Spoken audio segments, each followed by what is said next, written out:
Hi nurses, Navkiran this side, your mentor and guide for NCLEX RN, REXPN and so many entrance exam, registration exams basically, जिनको करके आप various countries में as a registered nurse काम करते हो.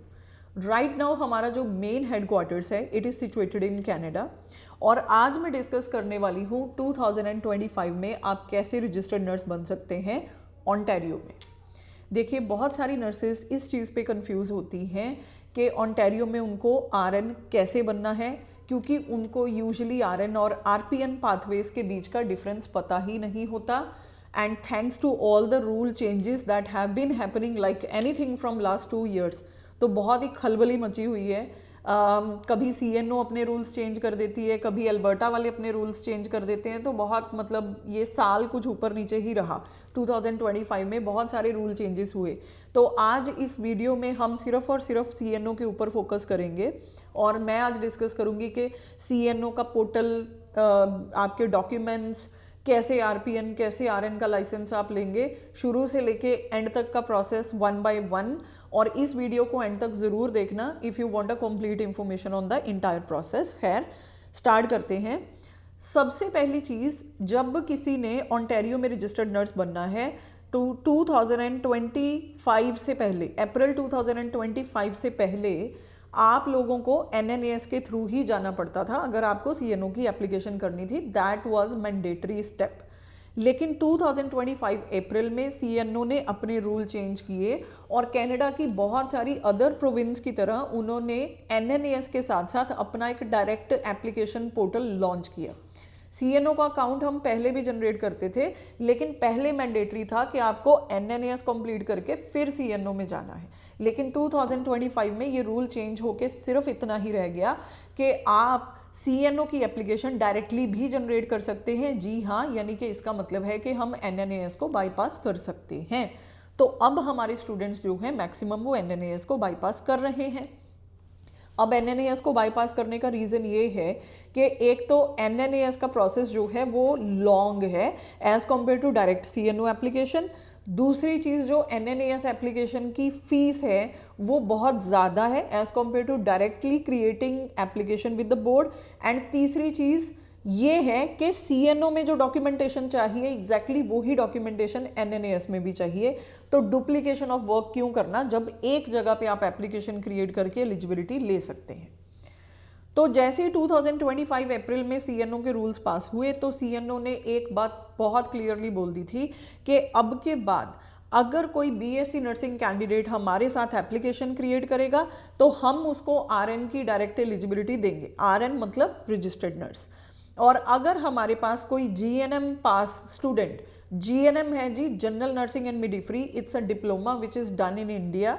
ये 3.5 साल का होता है, 3.5 years. लेकिन आपकी कंट्री में इसको पीसीएल भी बोल सकते हैं if you are from Nepal. And diploma in general nursing बोल सकते हैं पाकिस्तान में. तो ये इसके अलग अलग नाम है in the various countries, but to be like precise it's just diploma in nursing. So if someone is creating application who have just done diploma in nursing and they are applying for CNO, तो मैं ये suggest करूँगी कि kindly create your application for LPN, क्योंकि आपको CNO LPN या RPN की eligibility ही देगी. डिप्लोमा होल्डर को RN की एलिजिबिलिटी CNO नहीं देता है. राइट. तो प्लीज़ ये चीज़ नोट करिए. आप बेकार में अपनी मनी जो है वो वेस्ट ना करिए. जब तक कि आप 2 साल की बीएससी नर्सिंग या ब्रिजिंग कोर्स कनाडा में नहीं कर लेते हैं तब तक सीएनओ जीएनएम को डायरेक्टली आरएन की एलिजिबिलिटी नहीं देगी. तो टू सम अप, बीएससी वाले एप्लीकेशन क्रिएट करेंगे सीएनओ की आरएन की और जीएनएम वाले क्रिएट करेंगे आरपीएन या एलपीएन की एप्लीकेशन. अब जब सीएनओ की एप्लीकेशन हम लोग जनरेट करते हैं तो हम डायरेक्टली जंप कर सकते हैं सीएनओ की वेबसाइट में से अकाउंट क्रिएशन में. तो सबसे पहले हमें सीएनओ की वेबसाइट पे जाना है. वहाँ पे क्रिएट एन अकाउंट करके लिखा होगा, तो वहाँ पे जाके हम डायरेक्टली अकाउंट क्रिएट कर सकते हैं सीएनओ का. लेकिन यहाँ पे एक पॉइंट नोट करिए, मैं ये कभी सजेस्ट नहीं करूँगी कि आप सीएनओ का अकाउंट डायरेक्टली जनरेट करें विदाउट डूइंग योर वेस्ट एप्लीकेशन। जी, वर्ड एजुकेशन सर्विसेज की इवैल्यूएशन जो है अप्रैल 2025 के बाद मैंडेटरी हो गई है फॉर CNO। तो सबसे पहले नर्सेज आप अपनी वेस्ट करवा लीजिए। अब वेस्ट की भी मैं इलेबोरेटिव डिटेल जो है वो सारी दे देती हूँ। जब भी हमने वेस्ट करवानी है CNO के लिए तो सबसे पहले आपको वेस्ट के वेबसाइट पे जाना है। वेस्ट जो है वो इवैल्यूएशन आपको करवानी है तो सबसे पहले आपको साइन इन क्रिएट करना पड़ेगा। वहाँ पे जाके आपको ऑप्शंस दी जाती हैं कि वेस्ट आप किस पर्पस के लिए करवाना चाहते हो। फॉर एग्जांपल आपको इमिग्रेशन के लिए कराना है, प्रोफेशनली कराना है, लाइसेंसिंग के लिए कराना है, तो हम लोग सेलेक्ट करेंगे प्रोफेशनल एंड लाइसेंसिंग। तो जब उस पर आप क्लिक करोगे तो नीचे बहुत सारी बॉडीज़ का नाम आ जाता है, उसमें से CNO सेलेक्ट करके जब आप वेस्ट करते हैं तो ये वेस्ट की रिपोर्ट जो है ये आपको मिल जाती है within 2 weeks approximately after sending your documents to world education services. अब ऐसा है कि 2 हफ्ते में वेस्ट की रिपोर्ट आती है, उसके बाद आप वेस्ट के पोर्टल में जाके ही ये रिपोर्ट पोर्ट कराते हो CNO को, यानी कि ये रिपोर्ट आप ट्रांसफ़र करने की रिक्वेस्ट डालते हो CNO को। और जिस टाइम पे आप वेस्ट में CNO को रिपोर्ट ट्रांसफ़र करने की अपील या जो भी उनका एप्लीकेशन क्रिएट करते हो, उसी टाइम पे वेस्ट आपको एक रेफरेंस नंबर प्रोवाइड करता है। उस रेफरेंस नंबर को हम CNO की एप्लीकेशन में डालते हैं जब हमने CNO का एप्लीकेशन क्रिएट करना है। इसी वे से CNO को पता चलेगा कि जो वेस्ट की रिपोर्ट उसके पास आ रही है वो आपकी है, राइट। अब इसके बाद हमारा स्टेप हो गया CNO की एप्लीकेशन क्रिएट करना। वेल मैंने ये क्यों बोला था कि CNO की एप्लीकेशन क्रिएट करने से पहले आप वेस्ट करें, उसका रीज़न ये है कि वेस्ट अपनी रिपोर्ट को CNO को पोर्ट करने में लगाता है 4 से 5 हफ्ते, यानी कि 1 से 1.5 महीना आराम से वेस्ट ले लेगा आपकी रिपोर्ट CNO को पोर्ट करने में। इतने टाइम में अगर आपकी रिपोर्ट पोर्ट हो रही है तो मैं यही सजेस्ट करूंगी कि वेस्ट पहले करा के रखें ताकि आपका टाइम वेस्ट ना हो। सो अब हम अपना CNO के साथ अकाउंट क्रिएट कर चुके हैं। जब आप अकाउंट क्रिएट करेंगे तो सिमिलरली आपको CNO में भी एक साइन इन क्रिएट करना पड़ेगा। वो साइन इन क्रिएट करने के बाद आपका जो नेक्स्ट स्टेप होगा उसमें आपने अपनी इंफॉर्मेशन भरनी है। जनरल सी इंफॉर्मेशन होती है, जैसे आपका नाम, आपकी ग्रेजुएशन के बारे में, एक्सपीरियंस के बारे में, आपकी रजिस्ट्रेशन के बारे में पूछेंगे और आपकी जो वेस्ट रिपोर्ट है वो CNO तक पहुंच जाएगी और CNO जो है आपको विद इन 2 वीक्स अपना रिजल्ट जो है वो दे देती है। अब 2 हफ्ते के बाद जब आपकी रिपोर्ट आती है तो CNO कुछ रिक्वायरमेंट्स की लिस्ट आपको देगी। अब इन रिक्वायरमेंट्स में क्या क्या होता है ध्यान से सुनिए। सबसे पहली रिक्वायरमेंट जो लिखी होगी वो होगी एजुकेशन इक्विवेलेंसी, ठीक है, वो CNO अभी अनमेट करके रखेगी। सेकंड जो आपकी रिक्वायरमेंट होगी वो होगा रजिस्ट्रेशन एग्जाम, वो भी अभी पेंडिंग में ही शो करेगा, रेड कलर में शो करेगा। तीसरी चीज़ जो होगी वो होगी जूरिस्प्रूडेंस एग्जाम, जो कि आप कभी भी दे सकते हैं once you get CNO report, even you can sit for it after your exam as well. फिर पुलिस क्रिमिनल बैकग्राउंड चेक होगा जो आप लेटर ऑन ही करना बेटर है when you are ready to take your licence. If you have your experience within last 3 years, CNO will show that requirement of yours as met, वो green show होगी। लेकिन अगर आपका पिछले 3 सालों में कोई भी एक्सपीरियंस नहीं है तो CNO के पोर्टल में आपकी एक्सपीरियंस की रिक्वायरमेंट अनमेट शो होगी। अब एक्सपीरियंस की बात कर लेते हैं। CNO एक्सपीरियंस को किस तरह से कंसीडर करता है। लेट अस सपोज, मैं 2 केसेस आपको देती हूँ। Let us suppose case A, जो नर्स A है उसकी ग्रेजुएशन ख़त्म होती है 2024 में, वहीं नर्स B की ग्रेजुएशन ख़त्म हुई थी 2020 में। तो जो नर्स A है उसको कोई एक्सपीरियंस सबमिट कराने की ज़रूरत नहीं, क्योंकि उसकी डिग्री 3 years के टाइम पीरियड में पड़ती है, क्योंकि 2024 में ख़त्म हुई थी। तो जो उसके इंटर्नशिप के आवर्स हैं उसको CNO कंसीडर करेगी to meet the evidence of practice requirement. वहीं अगर किसी नर्स की डिग्री 2020 में ख़त्म हुई है, जो कि नर्स B की है, तो 5 साल हो गए ना, तो इस नर्स को with in the last 3 years यानी कि 2025, 24 और 23 के टाइम में एक्सपीरियंस शो करना पड़ेगा। और कितना शो करना पड़ेगा? 450 घंटे, ऑलमोस्ट 480 आवर्स में भी। तो आपको ये एक्सपीरियंस जो है वो मैंडेटरी है शो करना if you want to get licence with CNO। अब ये रिक्वायरमेंट होगी एविडेंस ऑफ प्रैक्टिस। और नेक्स्ट जो रिक्वायरमेंट अपने पास होती है वो होती है लैंग्वेज प्रोफिशिएंसी। लैंग्वेज प्रोफिशिएंसी का भी कुछ ऐसा ही है। अगर पिछले 2 साल में आपकी ग्रेजुएशन या डिप्लोमा खत्म हुआ है तो CNO will not give you language proficiency if आपका कॉलेज ट्रांसक्रिप्ट्स में ये लिखता है कि आपकी जो ग्रेजुएशन है वो इंग्लिश में हुई थी, तो आपको लैंग्वेज प्रोफिशिएंसी नहीं मिलेगी। या आपने किसी ऐसी कंट्री में सर्व करा है एज अ रजिस्टर्ड नर्स जहाँ पे इंग्लिश स्पीकिंग पॉपुलेशन है, तो CNO आपकी लैंग्वेज प्रोफिशिएंसी मेट कर देगी। एक और रिक्वायरमेंट से लैंग्वेज प्रोफिशिएंसी मेट होती है which is called as SPEP program, supervised practice programme.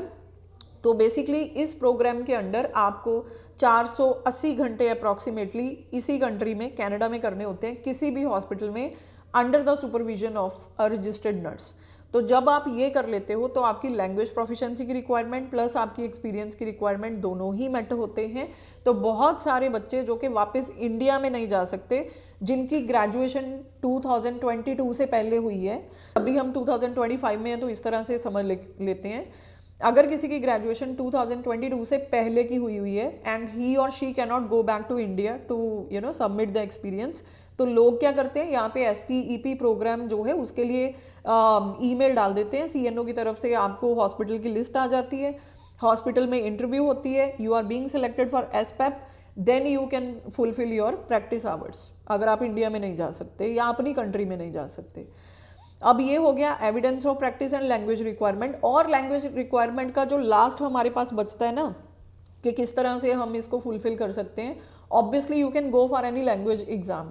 आप एक सेलबैन एग्ज़ाम है जो कि नर्सेज के लिए एक्सेप्टेबल है कनाडा में, दूसरा हमारा आइल्स तो है ही है, लेकिन आइल्स एकेडमिक होना चाहिए, एकेडमिक आइल्स ही सिर्फ CNO में एक्सेप्टेबल होता है। तो एकेडमिक आइल्स में भी आपको 7 ईच लेने हैं, राइटिंग में 6.5 चल जाएंगे। तो अगर आप ये रिक्वायरमेंट पूरी कर लेते हैं तो आपकी लैंग्वेज प्रोफिशिएंसी फुलफिल हो जाएगी। उसके बाद एक और नई रिक्वायरमेंट CNO ने ऐड करी थी 2025 अप्रैल में, and that is TTP, transition to practice. अब ये transition to practice program Conestoga college या और भी बहुत सारे कॉलेजेस हैं, अगर आप CNO की वेबसाइट में जाओगे तो आपको मिल जाएंगे। ये जो TTP प्रोग्राम है ये एक मैंडेटरी प्रोग्राम है, every internationally educated nurse has to go through it. मुझे सबसे ज़्यादा हैरानी तब हुई थी जब मेरी एक स्टूडेंट ने इनहैंस नर्सिंग प्रैक्टिस नाम का कोर्स किया फ्रॉम कॉनेस्टोगा कॉलेज, 2 साल का course. It is just equivalent, मतलब बिल्कुल लगा लो आप, बिल्कुल वैसे ही होता है कि जैसे आप BSc नर्सिंग 4 साल की फास्ट ट्रैक में कनाडा में कर लो 2 साल में, still she had to do TTP। तो कहने का मतलब ये है कि अगर आप इंटरनेशनली एजुकेटेड नर्स हैं, चाहे आपने यहाँ पे नर्सिंग कोर्सेज करे हैं चाहे नहीं करे, you have to go for TTP। और यहाँ पे नोट करिए TTP की ड्यूरेशन होती है 3 मंथ्स की, और मेरे स्टूडेंट्स जो मुझे बताते हैं वो 1.5 महीने में भी इसको कंप्लीट कर लेते हैं। और इसकी जो फीस होती है अप्रॉक्सीमेटली $390 to $700 के अप्रॉक्स पड़ जाती है, और ये टोटली ऑनलाइन कोर्स है, तो आप घर पे बैठे बैठे इसको कर सकते हैं। तो ये रिक्वायरमेंट्स है CNO की, कितनी 7-8 रिक्वायरमेंट्स मैंने गिनवा दी। जब ये सारी रिक्वायरमेंट्स आप कंप्लीट कर लेते हो, जो मैंने दूसरे नंबर पे रजिस्ट्रेशन एग्जाम बोला था दैट वाज NCLEX RN, ठीक है।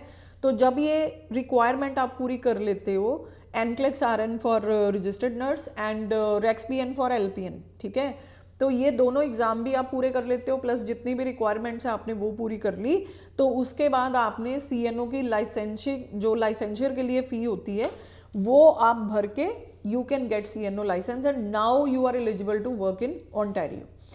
तो जिन लोगों को भी भाई ऐसे लगता है कि बहुत सीधा साधा प्रोसेस है, बहुत सीधा साधा नहीं है, लेकिन हाँ इतना भी कॉम्प्लिकेटेड नहीं है कि आपको बिल्कुल भी समझ ना आए। तो अब बात करते हैं कि इस इंटायर प्रोसेस में खर्चा कितना लगेगा। तो यहाँ पे जितना भी मैं आपको एक्सपेंसेस बता रही हूँ वो सारे मैं आपको डॉलर्स में बता रही हूँ, कनेडियन डॉलर्स में।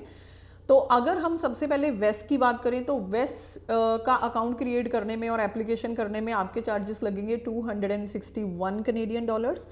अगर यही मैं बात करूं CNO अकाउंट क्रिएशन, जब हम first time CNO account create करते हैं तो वो रहेगा $470 कनेडियन डॉलर्स।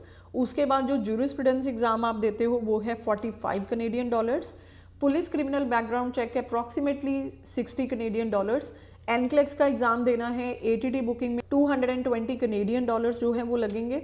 एग्जामिनेशन फ़ी भी अप्रॉक्सीमेटली $200 कनेडियन डॉलर्स होती है। इन एडिशन टू दिस जब आप फाइनली CNO का लाइसेंस लेते हैं उसकी जो कॉस्ट रहती है वो रहती है $400 to $500 कनेडियन डॉलर्स।